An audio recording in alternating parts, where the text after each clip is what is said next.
Imagine a village where the harvest is just rotting in the fields, simply because the government is paying everyone a guaranteed daily wage to dig a ditch nearby. Right. I Yeah. mean, that unintended consequence has haunted India's rural economy for years. Yeah. Farmers just couldn't find hands to harvest while the state treasury, bled billions funding manual labor that didn't always lead to any lasting infrastructure. Oh, exactly. It was a massive structural problem. And that is exactly what we are dissecting today.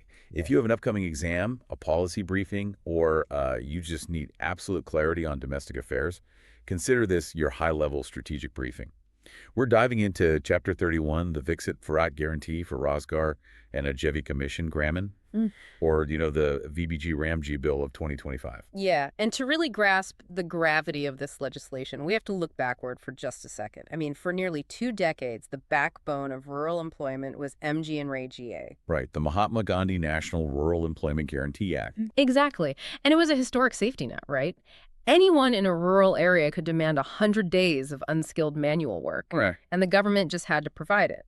But over time, the cracks in that system really started to widen. Because the asset quality was, well, incredibly inconsistent. Inconsistent is putting it nicely. You had persistent complaints about leakages, ghost workers, and crucially, the financial burden on the central government was completely open-ended. Which means, if demand spiked, the National Treasury just had to keep writing checks, regardless of what was actually being built on the ground. Yes, exactly. And that open-ended nature is exactly what this new 2025 bill dismantles. The VBG-Ramji bill it's a fundamental restructuring. Okay, let's unpack this because we need to get into the facts and data layer. Right. So it takes an open-ended welfare entitlement and converts it into a centrally sponsored, tech-driven infrastructure mission. The rationale here is moving from merely creating work just to distribute wages to actually creating durable, strategically aligned national assets. So it's a shift from capability demonstration to absolute governance accountability. You nailed it. That's the exact phrase you want to keep in mind. Okay, well, let's look at the actual numbers. Because if you're sitting in an exam hall, you need the specific data points that will actually score marks. We know the old MGN RAGA system guaranteeing 100 days of work. What happens to the rural worker under this new framework? The guaranteed minimum employment actually increases, surprisingly. The bill guarantees 125 days per financial year for every rural household willing to do unskilled manual work. Wait, 125 days? Yep, 125. And they are retaining the 15-day unemployment allowance rule, too. So meaning if a citizen demands work and local authorities can't provide it within 15 days, the state has to pay them an unemployment allowance anyway. Exactly. The citizen still gets paid. Okay, I mean, that seems counterintuitive at first glance. The government wants to control costs, but they're guaranteeing 25 extra days of work. There has to be a catch on the funding side. Under the old system, the central government picked up almost the entire check for the actual labor, right? They did. The center had a massive liability. I mean, they covered 100% of the wages for unskilled labor and up to 3/4 of the material costs. State governments only bore 1/4 of the material costs, administrative expenses, and that unemployment allowance we just mentioned. So if a state couldn't organize work, they paid the penalty. But if they did organize work, the center footed the massive wage bill. How does the 2025 bill change that architecture? Well, it reclassifies the entire program as a centrally sponsored scheme. This introduces a 60.40 cost-sharing ratio between the center and the states. Oh, wow. Okay. Yeah, so moving forward, wages, material costs, and administrative expenses will all be shared in this 60.40 split. Let me stop you there because that is a massive shift in the federal dynamic. The center is officially guaranteeing more days of work to the citizen, up to 125, but they are shifting 40% of the core wage burden onto the state governments. They are. Now, there's a strategic carve-out you should note for your exams. For northeastern and Himalayan states, Right, which makes sense given the challenging topography and, limited state revenue generation there. exactly, plus the strategic border importance of those regions. But for the rest of the country, yes, it is 60.40. And the state still bears the complete cost of the unemployment allowance and any compensation for delayed payments. So it's like offering a longer all-you-can-eat buffet, but asking the states to start paying for the ingredients. The center is really limiting its exposure here. That analogy captures the mechanism perfectly, especially when we look at the new financial caps. The legislation includes a very specific clause called state responsibility for excess expenditure. State responsibility for excess expenditure. Okay, write that down. Right. So the central government will now determine a normative allocation for each state at the start of the financial year. Meaning they load a set amount onto like a prepaid debit card based on a strict formula.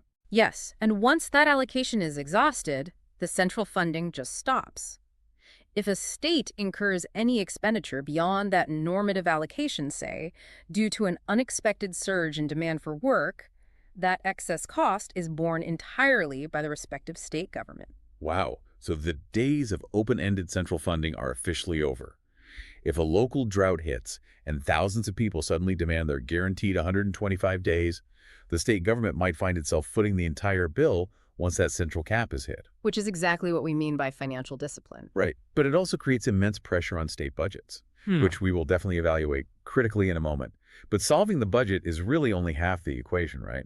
We also have to look at how this bill addresses the physical reality on the ground.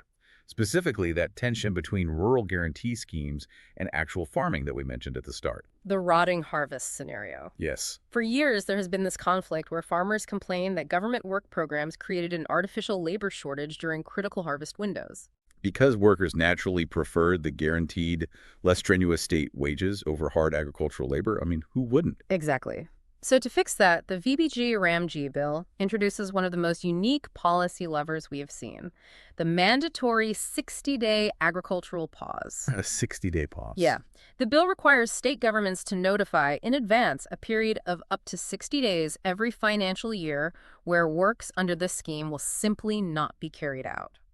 So the state just shuts down the program entirely for 2 months. Yeah. And I assume this corresponds to peak sowing and harvesting seasons? It does. And if we look at why this matters from an economic and governance perspective, it is a brilliant structural harmonization. It prevents the state-funded safety net from competing with private agriculture. Right. By pausing the scheme, the government ensures that when farmers desperately need hands in the field to secure the national food supply, the labor pool is actually available. It forces the rural workforce back into the agricultural economy during the most critical windows. That is a vital point for anyone analyzing the labor market impacts of this policy. But let's look at the actual output of the labor during the rest of the year. Sure. If the government is restricting when work happens with the pause and capping how much they will pay for it through normative allocations, how are they controlling what is actually being built? Well, the old system was notoriously disjointed. Local village councils, the gram panchayats, would identify projects, but they often lacked a cohesive strategy. You might get, a poorly planned dirt road that washes away in the first monsoon. Yeah, we've all seen those. Right. So the new planning framework retains the gram panchayat's role in proposing work, but it mandates a strict focus on 4 specific thematic areas. Okay, grab your pens. What are the 4 themes? Water security, rural infrastructure, livelihood-related infrastructure, and mitigation of extreme weather events. That last one, mitigation of extreme weather events, is fascinating. So a village isn't just digging a random pond, they're building a flood embankment or a drought-resilient check dam. It ties local manual labor directly to global climate adaptation goals. Well, yeah, it really does. But how do we ensure these local plans actually make sense on a macro level? This is where it gets really interesting. This is where the bill leverages technology to force integration. The legislation mandates that these gram panchayat plans must be integrated with the PM Gati Shakti National Master Plan. Okay, for those who might need a quick refresher, PM Gati Shakti is essentially a giant digital master map used by the national government. It tracks every highway, railway, pipeline, and optical fiber cable in the country to ensure different ministries aren't, tripping over each other. Exactly. And integrating rural labor into that system is revolutionary. We are talking about taking grassroots manual labor, laying local roads or clearing canals, and hardwiring it directly into a high-tech national infrastructure grid. It's wild. Right. If a village wants to dig a trench, the PM Gati Shakti integration ensures they aren't accidentally cutting across a planned national fiber optic line, or that their new local road actually connects to an upcoming regional highway. But, let's be real here. How does a local village council actually interface with a massive national digital grid? I just can't imagine a sarpanch, a local village head, pulling up a national spatial mapping software on a basic smartphone while standing in a muddy field. You've hit on the core implementation hurdle right there. You cannot integrate manual village labor into PM Gadi Shakti using paper ledgers. To manage this, the bill establishes national and state-level steering committees. Okay, so new institutional bodies. Yes, and these aren't just basic oversight bodies. The state steering committees are specifically tasked with overseeing this convergence, consolidating district plans, and managing the technological rollout. And the tech mandates in this bill are incredibly aggressive, aren't they? Extremely aggressive. They are replacing a fundamentally opaque system with spatial mapping and real-time biometrics. The bill mandates biometric authentication for all transactions, geospatial technology for planning and monitoring work sites, and mobile application-based dashboards for real-time tracking. Let's break down how that actually solves the legacy problems. Mm. In the past, one of the biggest leakages in rural employment schemes was the ghost worker problem. Corrupt local officials would just create fake names on a paper ledger, claim those imaginary people worked for 100 days, and pocket the wages. How does a biometric scan fix that? Well, because a biometric scan ensures the person being paid actually exists and is physically present. It connects the wheatage payout directly to an Aadhaar-linked fingerprint or iris scan. So no more phantom laborers. Exactly. And the geospatial technology works similarly for the physical assets. You can't just claim on paper that you built a well anymore. You have to upload geocoded, time-stamped photographs of the well at different stages of construction. It makes falsifying records exponentially more difficult. So we are looking at a shift from a basic welfare ledger to a digital public infrastructure approach. So if we're evaluating this from a high-level strategic perspective, maybe looking at the interlinking engine for an exam answer, how do we connect the VBG-RAMG bill to broader national mega themes? This is crucial. You never analyze a policy like this in isolation. We've already touched on climate resilience. By making water security and extreme weather mitigation core themes, the Rural Employment Program becomes a climate adaptation tool. Right. Secondly, you have to link this to Digital India and tech transformation. Forcing biometric authentication and geospatial planning at the Gram Panchayat level is a massive push for transparent, data-driven governance at the absolute lowest tier of administration. That makes total sense. But a critical evaluation requires us to look at the realistic limitations, too. If I am an examiner, I don't just want to hear the government's brochure. Yeah. I want to see that you understand the structural tensions. The most obvious one is the federal friction we discussed earlier. Absolutely. The shift to the 60.40 ratio, combined with that strict normative allocation cap, means states are facing a significantly heavier financial burden. Oh, for sure. If a localized economic shock occurs and demand for work spikes beyond the sender's calculation, the state has to foot the entire bill. This raises a massive question about state capacity, particularly for poorer states that might really struggle to fund their 40% share, let alone any excess. And the second major tension has to be the technology gap. We painted a picture of a local sarpanch trying to upload geocoded photos. Mandating advanced geospatial tracking and daily biometric authentication is a brilliant policy on paper. But executing that in deep, remote rural areas with spotty internet connectivity and frequent power outages, that is a monumental administrative hurdle. Which is exactly why your exam analysis must end with a strong framework for the way forward. How do we solve these challenges? First, institutional strengthening is non-negotiable. Meaning the steering committees. Yes. The new state steering committees must be empowered with actual data analysts to effectively manage the financial forecasting required by those normative allocations. Yeah, because if the state is going to be on the hook for excess spending, they better be really, really good at predicting local labor demand. Exactly the point. And second, there needs to be a massive technological capacity building drive at the Gram Panchayat level. You cannot expect local village councils to seamlessly integrate with PM Gati Shakti spatial mapping without serious, sustained technical support and training. Right. So let's switch gears and explicitly build out these exam answers. If you're looking at this from an examiner's perspective or drafting a policy brief, they are going to want to see you hit those specific pillars: the financial discipline, the labor market fix, and the tech upgrades. How do we structure that thinking for a 150-word answer? Okay, a high-scoring 150-word analysis usually breaks down into a clear context, dimensions, challenges, and recommendations. Your intro is the shift from an open-ended entitlement model to a targeted capability-building infrastructure mission. Got it. And the dimensions are where you deploy your memory anchors.